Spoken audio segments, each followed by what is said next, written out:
কেমন আছেন সবাই? আশা করি ভালো আছেন সবাই। আমিও আপনাদের দোয়ায় অনেক ভালো আছি।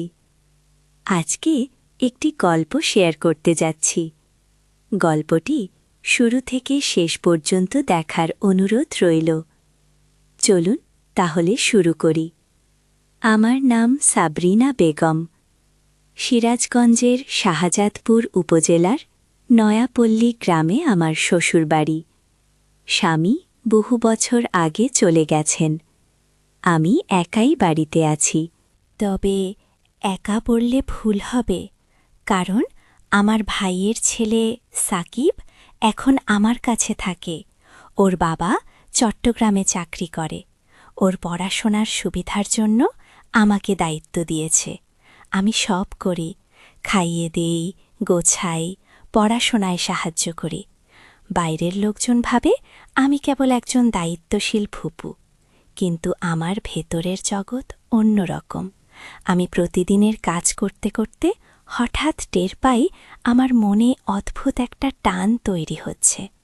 আমি বলি না কাউকে, তবে অনুভব করি প্রতিটি মুহূর্তে। ভোরে যখন আজান হয় আমি উঠি, রান্নাঘরে যাই, ভাত বসাই। তখন দরজার ফাঁক দিয়ে দেখি সাকিব আধো ঘুমে তাকিয়ে আছে, চোখে কেমন অচেনা দৃষ্টি। আমি ভান করে কিছু বুঝিনি, অথচ ভেতরে শিরশির অনুভব করি। দুপুরে খেতে বসালে হাতের আঙুল ছুঁয়ে যায়। আমি স্বাভাবিক থাকার চেষ্টা করি, অথচ বুকের ভেতর ধকধক শব্দ শুনতে পাই। বিকেলে উঠোনে বসে শাক বাছতে বাছতে দেখি ওপাশে বই হাতে বসে আছে, আমার দিকে তাকিয়ে থাকে।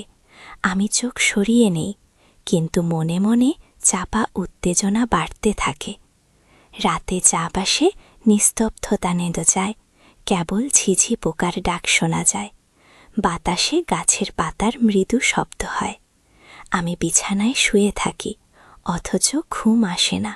মনে হয় পাশের ঘর থেকে শ্বাস প্রশ্বাসের শব্দ ভেসে আসছে। সেই শব্দে বুকের ভেতর কেমন যেন ঢেউ ওঠে। আমি প্রশ্ন করি নিজের কাছে, এ কি হচ্ছে? কেন আমি এত অস্থির হচ্ছি? বয়স তো অনেক পার হয়ে গেছে, আমি তো ওর অভিভাবক, অথচ কেন এমন মনে হয়? কেন বারবার টান অনুভব করি? হয়তো এটা পাপ, হয়তো এটাকে বলি কম্পনা। তবুও এই অনুভূতি আমি থামাতে পারি না।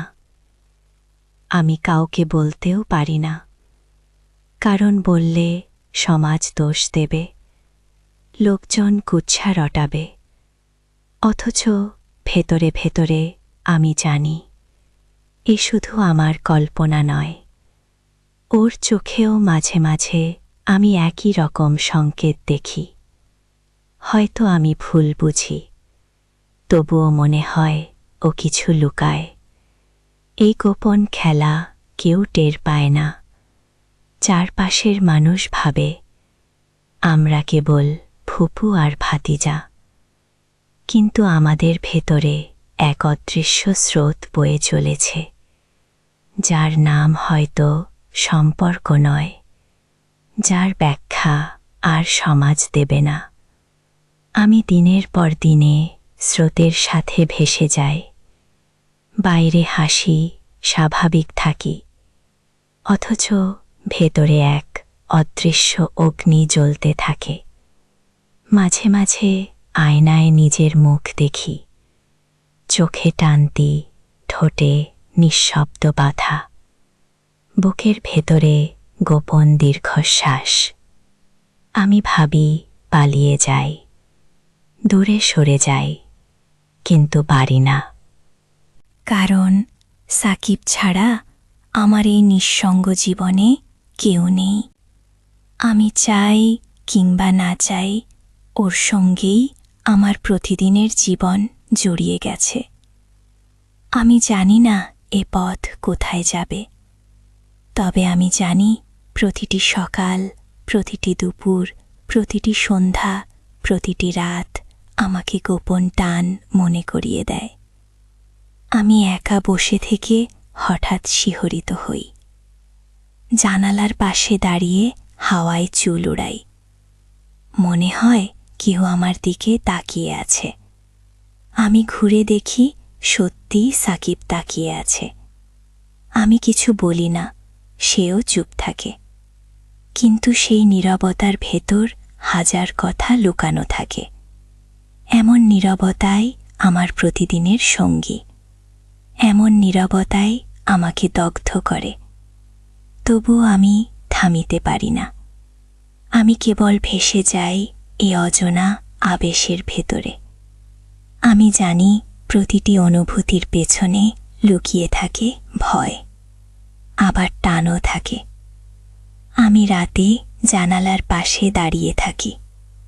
চাঁদের আলোয় চারপাশ সাদা হয়ে যায়। দূরে কুকুর ডাকতে থাকে। বাতাসে গাছের ডাল নড়ে। হঠাৎ মনে হয় সাকিবও হয়তো একই আকাশের দিকে তাকিয়ে আছে। আমি নিজের মনে হাসি, অথচ সেই হাসি কেউ দেখে না। একদিন দুপুরে আমি ওকে খেতে দিচ্ছিলাম। ভাত তুলতে গিয়ে হাত কাঁপল। ও অবাক হয়ে তাকালো। আমি বললাম, গরম লাগছে। কিন্তু আসলে গরম নয়, ভেতরের অস্থিরতা। আমি জানতাম আমার চোখ অনেক কিছু ফাঁস করে দিচ্ছে। আমি চোখ নামিয়ে নিলাম। রাতে শোবার আগে আমি আল্লাহকে ডাকি, ক্ষমা চাই। বলি আমি তো খারাপ কিছু করতে চাই না, শুধু হৃদয়ের ভেতরে এক অজানা টান কাজ করে। আমি বুঝতে পারি এই পথ ঠিক নয়, কিন্তু আমি থামতে পারি না। সাকিবও নীরব থাকে, তবে আমি ওর চোখে সেই একই প্রশ্ন দেখতে পাই। আমি মনে করি আমি এটা ভুগছি, অথচ হয়তো ও এ ভেতরে লড়াই করছে। এই লড়াই কারো চোখে পড়ে না। বাইরে সব কিছু স্বাভাবিক। গ্রাম্য জীবন নিজের নিয়মে চলে। বাজার বসে, লোকজন কাজ করে, মাঠে ধান কাটে, সন্ধ্যায় সবাই গল্প করে। কিন্তু আমাদের ঘরের ভেতরের পতন আবহ তৈরি হয়। আমি কখনো ভাবি লোকজন বুঝতে পারবে, আবার ভাবি কেউ কিছু বুঝবে না। কারণ আমরা মুখে কিছু বলি না, শুধু নীরবতা দিয়ে সব কিছু চলতে থাকে। একদিন উঠোনে কাপড় শুকাচ্ছিলাম। হাওয়ায় আঁচল উড়ে যাচ্ছিল। আমি ঠিক করতে গিয়ে দেখি ও দাঁড়িয়ে আছে, চুপচাপ তাকিয়ে আছে। আমি কিছু বললাম না, তবে ভেতরে অদ্ভুত কাঁপন অনুভব করলাম। এমন মুহূর্তে মনে হয় সময় থেমে গেছে। আমি বুঝতে পারি আমাদের নীরবতা আসলে সবচেয়ে জোরালো ভাষা। আমি রাতের শুয়ে ভাবি, যদি এই অনুভূতি প্রকাশ করি তাহলে কি হবে? সমাজ আমাকে দোষ দেবে, পরিবার মুখ ফিরিয়ে নেবে। অথচ হৃদয়কে বোঝানো যায় না। আমি চুপ করে যাই, কিন্তু টের পাই আগুন আরও জ্বলে উঠছে। আমি আয়নায় নিজের মুখ দেখি, বয়সের রেখা ফুটে উঠেছে, কিন্তু ভেতরে আমি এখনও মেয়ের মতো শিহরিত হই। আমি লুকোতে চাই, আবার চাই না। আমি জানি না এই গল্প কোথায় গিয়ে শেষ হবে, তবে আমি জানি আমাদের প্রতিদিনের নীরবতায় একদিন হয়তো উত্তর হয়ে দাঁড়াবে। আমি কাউকে কিচ্ছু বলবো না, আমি শুধু আমার ভেতরের কথাই বলছি। আমি জানি এই টান আমার জীবনের অবিচ্ছেদ্য অংশ হয়ে গেছে। আমি যেভাবেই পালাতে চাই না কেন, এ থেকে মুক্তি নেই। হয়তো এটাই নিয়তি। আমি শুধু ভেসে চলেছি। রাতের অন্ধকার, ভোরের আলো, দুপুরের রোদ, বিকেলের হাওয়া, সব কিছু যেন আমাকে বারবার একই দিকে টেনে নিচ্ছে। আমি থামতে চাই, অথচ থামতে পারছি না।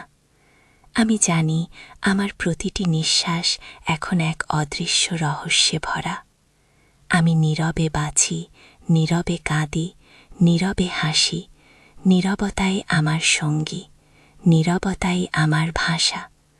আমি ভেতরে ভেতরে প্রতিদিন আরও বেশি জড়িয়ে যাচ্ছি, অথচ বাইরে নির্লিপ্ত মুখ করে চলি। সকালে যখন উঠি তখন মনে হয় আজ হয়তো সব কিছু ভুলে যাব। আবার দুপুরে কিংবা বিকেলে কোনো না কোনো মুহূর্তে মনে করিয়ে দেয় আমি ভুলতে পারবো না। সাকিব যখন বই নিয়ে বসে থাকে আমি দূর থেকে তাকাই, চোখ ফেরাতে চাই কিন্তু চোখ ফেরাতে পারি না। বুকের ভেতর অস্থিরতা জমে ওঠে। আমি চুপতরে রান্নাঘরে চলে যাই, হাঁড়ির ঢাকনা তুলে ভাত দেখি, অথচ মন থাকে অন্যত্র। কখনো মনে হয় আমি পাগল হয়ে যাচ্ছি, এমন এক যুদ্ধ লড়ছি যা কাউকে বোঝানো যায় না। আমি জানি এটা বলা যাবে না, সমাজ মানবে না, তবুও ভেতরে ভেতরে এক স্রোত বয়ে চলে। একদিন সন্ধ্যায় আমি উঠোনে বসেছিলাম, আকাশে লাল আভা, পাখির ডাক, চারদিকে গ্রাম্য নিস্তব্ধতা। হঠাৎ মনে হলো কেউ আমাকে পেছন থেকে দেখছে। ঘুরে তাকিয়ে দেখি ও দাঁড়িয়ে, চোখে এক অদ্ভুত নীরবতা। আমি বুঝতে পারলাম কিছু না বলেও অনেক কিছু বলে ফেলেছি। আমি উঠে ঘরে চলে গেলাম, দরজা বন্ধ করে আয়নায় তাকালাম। আমার মুখে স্পষ্ট টান। আমি কাঁপছিলাম, অথচ ভয় আর আকর্ষণ একসাথে কাজ করছিল। আমি জানি আমার এই অনুভূতি লুকাতে হবে, আবার জানি আমি পারবো না। রাতে শুয়ে থাকি আর শুনি বাইরে বাতাস বইছে। মনে হয় সেই বাতাসে যেন বারবার ডাক দিচ্ছে। আমি চাদর টেনে নিই, কিন্তু ভেতরের আগুন ঢাকি না। সকালবেলা নামাজ পড়ে আল্লাহকে বলি আমাকে ক্ষমা করুন, কিন্তু মনের ভেতর আবারও সেই মুখ ভেসে ওঠে। আমি হাসতে চাই, কাঁদতে চাই, আবার নীরব থাকি। এই নীরবতা আমার প্রতিদিনের সঙ্গী হয়ে গেছে। আমি বুঝি না কিভাবে এই খেলা চলছে। আমি জানি এটা খেলা নয়, এটা সত্যি। আমি জানি এর কোনো ভবিষ্যৎ নেই, তবুও আমি থামতে চাই না, কারণ এই টান আমাকে বাঁচিয়ে রাখে। আমি যখন ভাত বেড়ে দিই তখন মনে হয় হাত ছুঁয়ে যাবে, ছুঁয়ে না গেলেও মনে হয় গেছে। আমি চমকে উঠি, আবার শান্ত হই। আমি জানি এসব শুধু আমার কল্পনা নয়, ওর চোখেও একই জ্যোতি জ্বলতে দেখি। আমি ভয় পাই, আবার সাহস পাই। এক অদ্ভুত দ্বন্দ্ব প্রতিদিন আমাকে গ্রাস করে। গ্রামে সবকিছু স্বাভাবিকভাবে চলছে, কারো চোখে কিছু ধরা পড়ে না, অথচ আমাদের ভেতরে আগুন জ্বলছে। আমি বুঝতে পারি আগুন ঢেকে রাখা যায় না, শুধু দেরি হয়। আমি ভাবি একদিন হয়তো সব ফাঁস হয়ে যাবে, তখন কি হবে আমি জানি না, কিন্তু তবুও আমি পিছু হটি না। আমি মনে করি এ শুধু আমার নিয়তি নয়, এটা হয়তো আমাদের দুজনেরই নিয়তি। আমি নীরবতার ভেতরে ডুবে যাই। দিনের আলো ফুরিয়ে গেলে রাত আরও ভয়ঙ্কর হয়ে ওঠে। আমি জানি প্রতিটি অন্ধকার আসলে আমাদের গোপন গল্পের সাক্ষী হয়ে থাকে। আমি সেই অন্ধকারকে ভয় পাই না, বরং মনে হয় ওর ভেতরেই আশ্রয় খুঁজে পাই। আমি ঘুমাতে চাই না, আবার ঘুম এড়াতেও চাই না। প্রতিটি স্বপ্নে সেই মুখ ফিরে আসে, প্রতিটি জাগরণে সেই চোখ ভেসে ওঠে। আমি জানি আমি আর বদলাতে পারব না। এই পথ যত নিষিদ্ধ হোক, আমার মন ইতিমধ্যেই তার হাতে বন্দী হয়ে গেছে। আমি এখন শুধু সময়ের অপেক্ষায় আছি। হয়তো একদিন সবকিছু ফেটে পড়বে, কিংবা হয়তো কখনো প্রকাশই হবে না, শুধু আমাদের নীরবতায় বেঁচে থাকবে। আমি জানি না কোনটা হবে, তবে আমি জানি আমার প্রতিটি শ্বাস এখন আর আগের মতো নেই। প্রতিটি মুহূর্তে আমি ওর সাথে গোপনে জড়িয়ে আছি। এটাই আমার একমাত্র সত্য। আমি বুঝতে পারি প্রতিদিন আমাদের নীরবতা আরও ভারী হয়ে উঠছে। ভেতরের কথা বাইরে আসছে না, কিন্তু চোখে চোখে সব বলছি। সকালে যখন উঠি তখন কাজের অজুহাতে নিজেকে ব্যস্ত রাখি, কিন্তু প্রতিবার ওকে দেখলেই বুকের ভেতর ঝড় ওঠে। আমি জানি এই ঝড় থামবে না। আমি ঘর গোছাই, রান্না করি, বাইরে লোকজন আসা যাবার শব্দ শুনি, অথচ মনের ভেতর চলতে থাকে অন্যরকম গল্প। আমি বারবার নিজেকে সামলাই, বারবার বলি এসব ভাবা যাবে না, কিন্তু প্রতিদিনই আবার একই টান অনুভব করি। বিকেলে উঠোনে পিঁড়ি পেতে বসে সবজি কাটছিলাম। হঠাৎ ছুরি কেটে গেল হাতে, রক্ত বেরোল। সাকিব দৌড়ে এলো, আমার হাত ধরে বলল, সাবধানে থাকতে হবে। ওর হাতের স্পর্শে আমার বুক ধকধক করছিল। আমি বললাম, কিছু হয়নি, কিন্তু ভেতরে যেন আগুন ছড়িয়ে পড়ল। রাতে শোবার সময় বারবার সেই মুহূর্ত মনে পড়ল। আমি জানতাম ওর হাতের ছোঁয়া আমাকে অস্থির করে তুলেছে। আমি চোখ বন্ধ করলেও ঘুম আসছিল না। জানালার বাইরে চাঁদ উঠেছিল, সেই আলো ঘরে ঢুকে পড়েছিল। মনে হচ্ছিল চাঁদও আমাদের গোপন কথা জানে। আমি চাদর টেনে নিই, কিন্তু আলো আটকানো যায় না, ঠিক যেমন এই অনুভূতিও আটকানো যাচ্ছে না। আমি ভাবি, এভাবে কতদিন চলবে? আমি ভয় পাই লোকজন কিছু বুঝে ফেলবে। গ্রামে মানুষ তুচ্ছ ব্যাপারেও গসিপ করে, অথচ এত বড় বিষয় তারা জানলে আমাকে শেষ করে দেবে। আমার সংসার ভেঙে পড়বে। কিন্তু তারপরও মনে হয়, যদি এটা পাপ হয় তবে কেন হৃদয়ে এত জোরে টানে? আমি অনেকবার চেষ্টা করেছি আলাদা থাকতে, চোখ এড়িয়ে যেতে, কিন্তু যত এড়িয়ে যায় টান তত বাড়ে। আমি খুঁজে পাই না কোনো মুক্তি। মনে হয় আমি ফাঁদে আটকে গেছি, তবে এই ফাঁদ থেকে বের হতে চাই না। আমি ভেতরে ভেতরে ওকে কাছে টেনে নিতে চাই, অথচ মুখে কিছু বলি না। আমি জানি ও কিছু বলতে পারছে না, তবে ওর দৃষ্টি প্রতিদিন আমাকে আরও বেশি করে কাঁপিয়ে তোলে। একদিন দুপুরে আমি কাপড় শুকাতে দড়িতে তুলছিলাম। হাওয়া এত জোরে বইছিল যে আমার আঁচল উড়ে যাচ্ছিল। ও দাঁড়িয়ে তাকিয়েছিল। আমি ভান করলাম দেখিনি, কিন্তু ভেতরে এক অদ্ভুত আনন্দ হচ্ছিল। আমি জানতাম আমি অজান্তেই সব বুঝিয়ে দিচ্ছি, তবুও থামতে পারছিলাম না।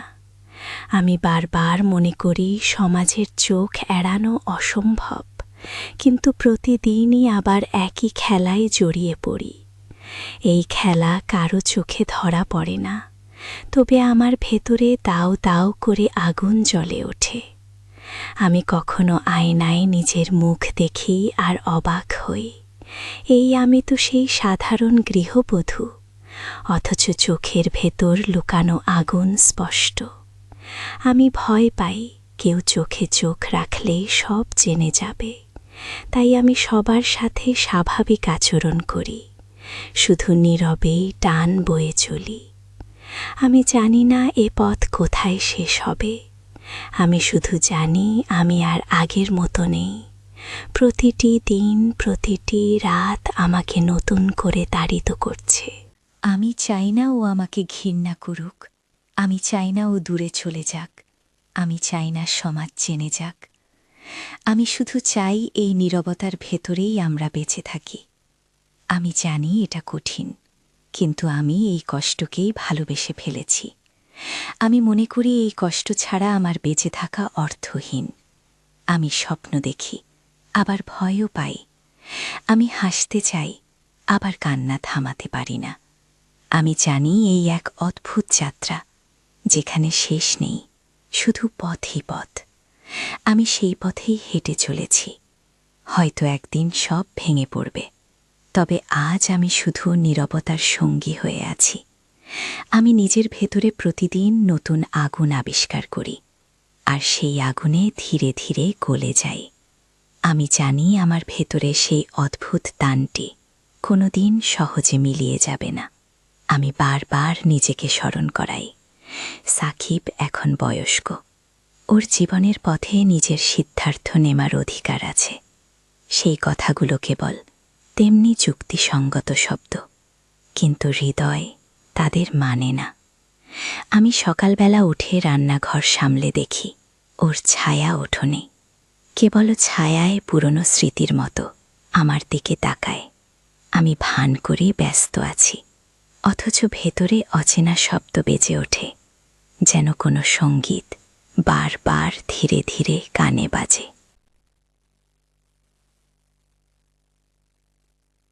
ও যখন আমার কাছাকাছি আসে বই নিয়ে, আমি দুর্বলার মতো কাঁপি। আমি জানি এসব কথার ভুল ব্যাখ্যা হতে পারে, তাই মুখে বারবার বলি, ইহা কেবল দায়িত্ব, ইহা কেবল যত্ন, কিন্তু অন্তরে অন্য গল্প করে।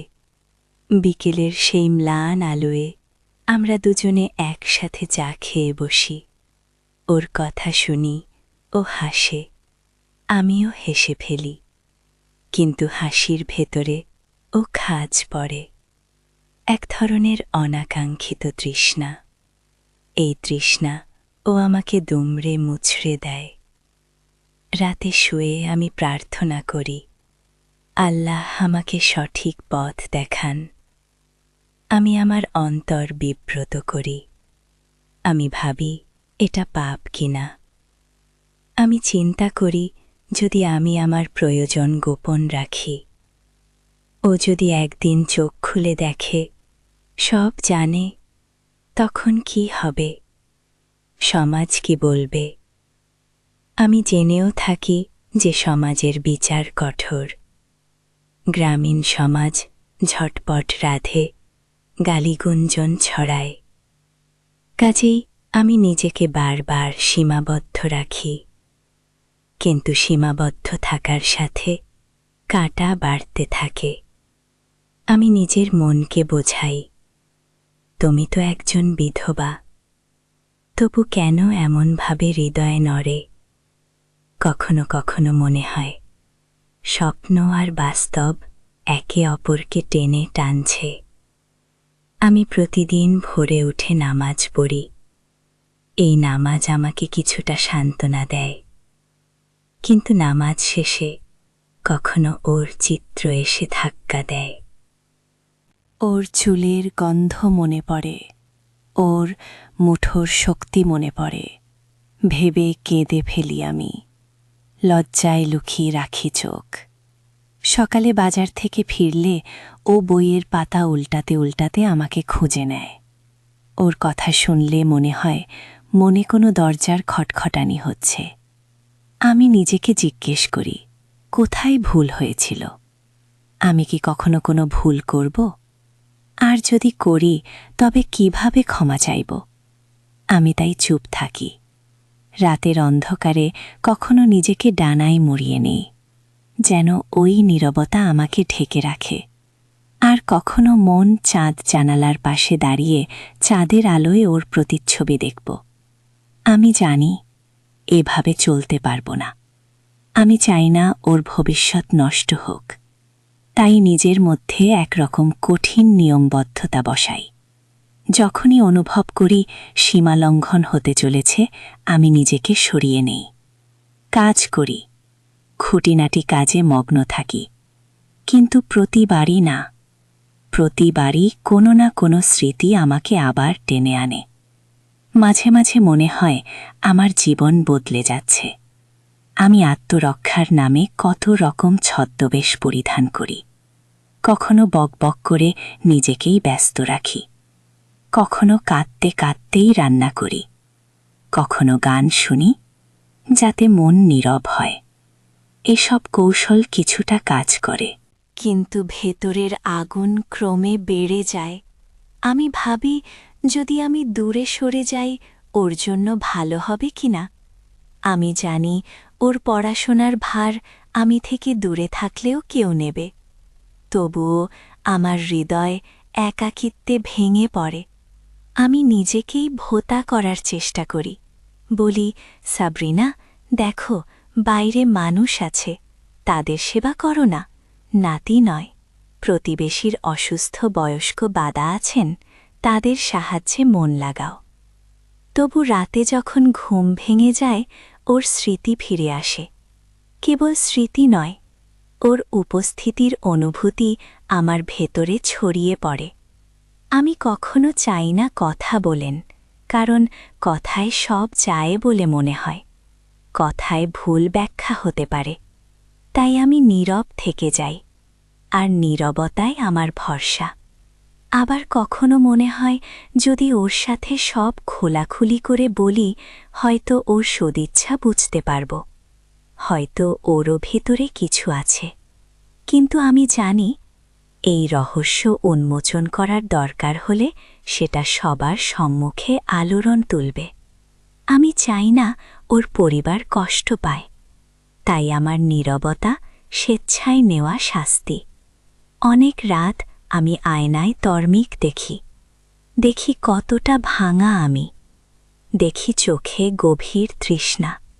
কোন পথে এগোবে জানি না। তবুও আমি প্রতিদিন সকালে উঠে নতুন করে চেষ্টা করি। আমার জীবন এখন আগের মতো শান্ত, নৈবরে থেকে গেছে না। প্রতিটি পদক্ষেপে আমি নিজের অতীতকে ভুলে থাকার চেষ্টা করি। আবারও ফিরে পেয়ে নিজেকে ধমকাই। আমি জানি এই লড়াইয়ে কোনো সুরাহা নেই। তবুও প্রতিদিন সকালে সূর্য উঠলেই আমি নতুন সাহস নিয়ে কাজ শুরু করি। আর সেই কাজকর্মের মাঝেই মাঝে মাঝে পাই শান্তির টুকরো। তখন মনে হয় সত্যিই বাঁচার মতো কিছু আছে। আর কিছুক্ষণের জন্য এই টানটা অচেনা আভাস হয়ে যায়। তারপরেই আবার সন্ধ্যার নীরবতায় সব ফিরে আসে। আমি নীরবভাবে বাঁচি, নীরবভাবেই অপেক্ষা করি। কি হবে জানি না, শুধু জানি প্রতিটি নিঃশ্বাস এখন আগের মতো নয়। বন্ধুরা, প্রতিদিন এরকম গল্প পেতে চ্যানেলটি লাইক ও সাবস্ক্রাইব করে আমাদের সাথেই থাকুন।